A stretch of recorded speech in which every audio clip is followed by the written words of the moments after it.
Los atributos de Dios. Caminando con Dios. Día a día. Agosto 11. Por Martyn Lloyd-Jones. Antes que naciesen los montes y formasen la tierra y el mundo, desde el siglo y hasta el siglo, tú eres Dios. Salmos 92.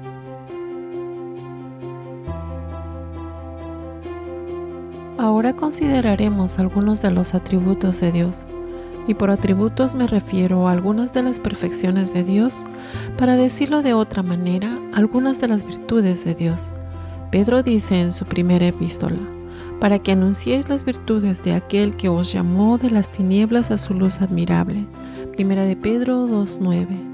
Eso es, el cristiano debe mostrar los atributos de Dios, las perfecciones y las excelencias de Dios. Aquí hay otra definición de los atributos de Dios. Son las cosas acerca de Dios, ciertos aspectos de su grandiosa y gloriosa naturaleza eterna, que Él se ha complacido en revelar a nosotros y que en cierta medida podemos entender. Se han sugerido todo tipo de clasificaciones. Algunos han dicho que la división debería estar en los atributos naturales de Dios y los atributos morales de Dios.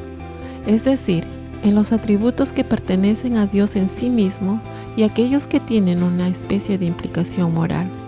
Bueno, no importa mucho cómo podamos llamarlos. Sugeriría una clasificación como esta. Primero, los atributos de su personalidad absoluta que pertenecen a Dios. Y segundo, los atributos morales de Dios. Dios es una personalidad en un sentido absoluto. Ahora, ¿cuáles son los atributos que pertenecen a su personalidad? Estos son, por supuesto, expresivos de su ser eterno y el primero que tenemos que mencionar es la eternidad de Dios y junto con ello la inmutabilidad de Dios. Dios no tiene principio, tampoco fin. Él es eterno. Encontrará una gran declaración de eso en el Salmo 92. Antes que naciesen los montes y formases la tierra y el mundo, desde el siglo y hasta el siglo, tú eres Dios. Lo encontrará de la misma manera en el Salmo 102. Su eternidad es algo que simplemente afirmamos y en el que nos maravillamos. Un pensamiento para reflexionar. El cristiano debe anunciar los atributos de Dios, las perfecciones y excelencias de Dios.